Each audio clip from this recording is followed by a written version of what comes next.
Tidak ada kisah yang lebih mengusik jiwa ketimbang misteri. Selamat malam penyuka misteri. Kisah pengusik kita kali ini tentang rumah peninggalan Belanda di sebuah desa di Pulau Jawa yang menjadi markas makhluk tak kasat mata dan sasaran kiriman ilmu hitam. Rumah Rombe. Di kampungku tidak ada yang tidak mengenalnya.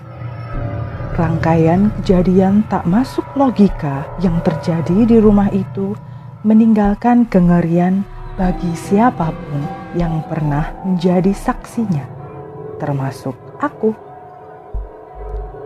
Peristiwa itu terjadi pada 2005. Aku duduk di bangku kelas 5 SD. Aku tinggal di sebuah kecamatan yang desa-desanya dipisahkan sungai. Jauh di hilir sungai ada pabrik gula peninggalan Belanda. Meskipun pabrik ini juga banyak diliputi kisah yang tidak bisa dinalar, kisah kita kali ini tentang kampungku. Jauh sebelum kampungku ada, sebuah rumah besar peninggalan Belanda sudah menjadi bagian dari wilayah ini. Rumah itu dihuni oleh seorang nenek yang biasa kami sapa dengan sebutan Mbah Putri. Mbah Putri ini tinggal seorang diri. Itu setelah suaminya yang ke-14 meninggal dunia. 14? Benar. Mbah Putri ini adalah sosok yang oleh orang Jawa disebut sebagai bau lawean. Konon, perempuan bau lawean ini punya perewangan atau semacam pengawal tak kasat mata. Jumlahnya bukan hanya satu, sepasukan. Suami-suami Mbah Putri ini biasanya tidak disukai oleh para pengawal. Apalagi jika suami-suami ini berasal dari golongan manusia biasa. Sosok bau lawean, kabarnya, hanya bisa ditaklukkan oleh lelaki dari kalangan atas, keturunan bangsawan atau keraton. Karena kebetulan Mbah Putri tinggal di tepi hutan dan jauh dari peradaban, pasangannya pun orang-orang biasa. Maka tiap kali bersuami, Mbah Putri akan menjadi janda dalam waktu cepat. Horor yang meneror kampungku bermula sepeninggal Mbah Putri. Karena tidak bersuami dan tidak memiliki keturunan, saat Mbah Putri meninggal pun rumah itu menjadi kosong. Lama. Bertahun-tahun. Tiap kali pulang mengaji, aku melewati rumah Mbah Putri yang kini adalah rumah kosong. Entah kenapa, tiap kali melintasi pintunya, aku merasa harus menoleh atau setidaknya melirik ke dalam rumah itu. Seperti ada yang mengajakku masuk. Rumah besar itu tak berpagar.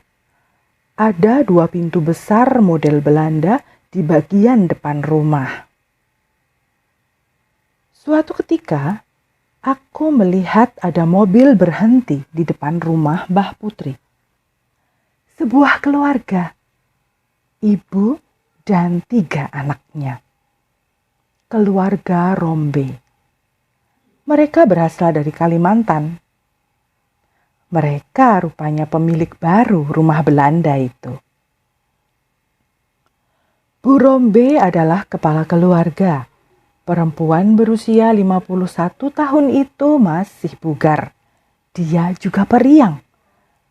Pada hari pertama memasuki rumah, dia dan 3 anaknya, Romi, Rahel, dan Tommy, memperkenalkan diri kepada para tetangga. Mereka juga membagi-bagikan makanan. Bu Rombe dan 3 anaknya tidak bisa berbahasa Jawa. Malam itu Bu Rombe bermimpi. Dia didatangi sosok tinggi besar berkulit hitam pekat. Tidak hanya satu, tapi banyak. Sekawanan. Dalam mimpinya, Bu Rombe diminta mengikuti kawanan makhluk tersebut. Bu Rombe dibawa ke pemimpin mereka. Makhluk yang besarnya berkali-kali lipat kawanan itu. Saking besar dan tingginya, Bu Rombe sampai tidak bisa melihat wajah si makhluk. Seperti perkenalan, makhluk itu mengaku tidak keberatan Bu Rombe tinggal di situ, asalkan selalu hati-hati dan waspada. Sejak itu ada banyak hal janggal terjadi. Bu Rombe pernah hendak celaka gara-gara gayung yang tiba-tiba melayang di dapur. Di kamar, Bu Rombe diganggu suara cekikikan perempuan dari luar jendela. Saat Bu Rombe cari sumber suara, ternyata berasal dari pohon jambu air di sebelah kamarnya. Di sana, sosok wanita bergaun merah berayun-ayun pada salah satu dahan pohon. Ketika pandangan Bu Rombe beradu dengan makhluk ini, mata si makhluk mendadak jadi hitam. Bu Rombe menceritakan kejadian itu kepada ibuku, karena kebetulan rumah kamilah yang paling dekat dengan rumahnya. Pernah Bu Rombe kedatangan tamu yang menginap di rumahnya. Si tamu kesurupan, menangis dan teriak-teriak sepanjang malam, sampai Pak RT dan para tetangga menghampiri rumah Bu Rombe.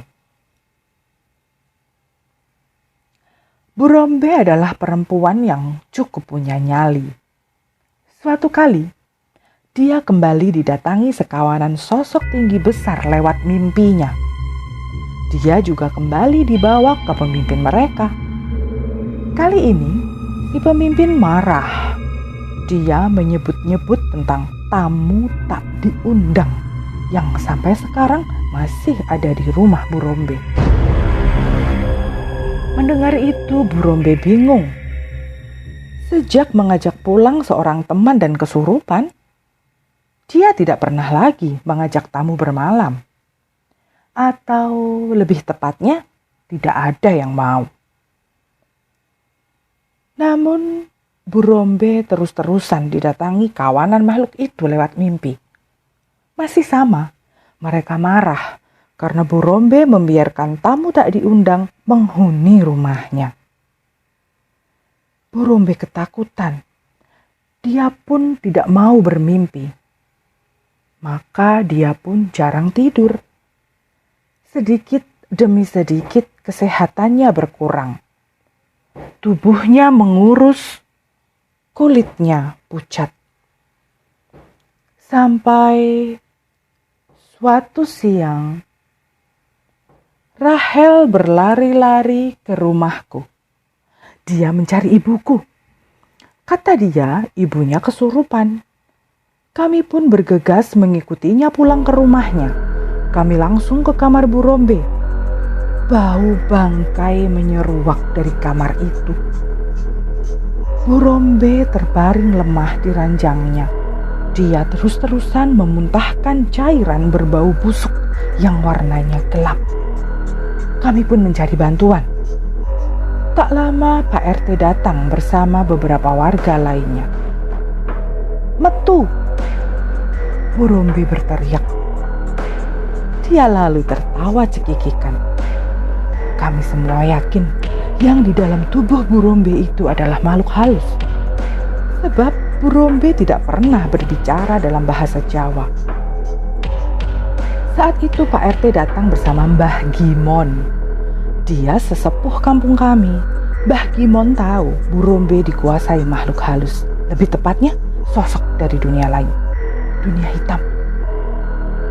Ketika Pak RT dan yang lain mendaraskan doa, Mbah Gimon menekan jari kaki Bu Rombe dengan kuat. Burumbe melolong kesakitan. Tak lama kemudian dia pingsan. Mbah Gimon lalu melemparkan pandangan ke seantero kamar Burumbe, seperti mencari sesuatu. Dia lalu memeriksa lemari dan rak yang ada di kamar. Masih dengan bola mata yang bergerak-gerak aktif bagai memindai sesuatu, dia lalu keluar dari kamar Burumbe dan masuk kamar Rahel. Di kamar itu dia menemukan benda yang dicari, sebuah boneka beruang kecil. Dia bertanya kepada Rahel, dari mana dia mendapatkan boneka tersebut? Dikasih sama orang waktu pulang sekolah beberapa hari lalu, jawab Rahel. Mbah Gimon menegur Rahel. Dia berpesan kepada anak perempuan Burumbe itu untuk tidak sembarangan menerima pemberian orang, apalagi sampai membawanya pulang ke rumah. Sama seperti kawanan sosok tinggi besar dalam mimpi Burumbe, Mbah Gimon pun menyinggung tentang tamu tak diundang. Boneka itulah si tamu tak diundang. Mbah Gimon lalu menyobek boneka tersebut. Di dalamnya ada boneka kayu kecil. Di ujungnya ada beberapa helai rambut. Ada yang tidak suka pada kalian. Mereka mengirimkan petaka ini, kata Mbah Gimon.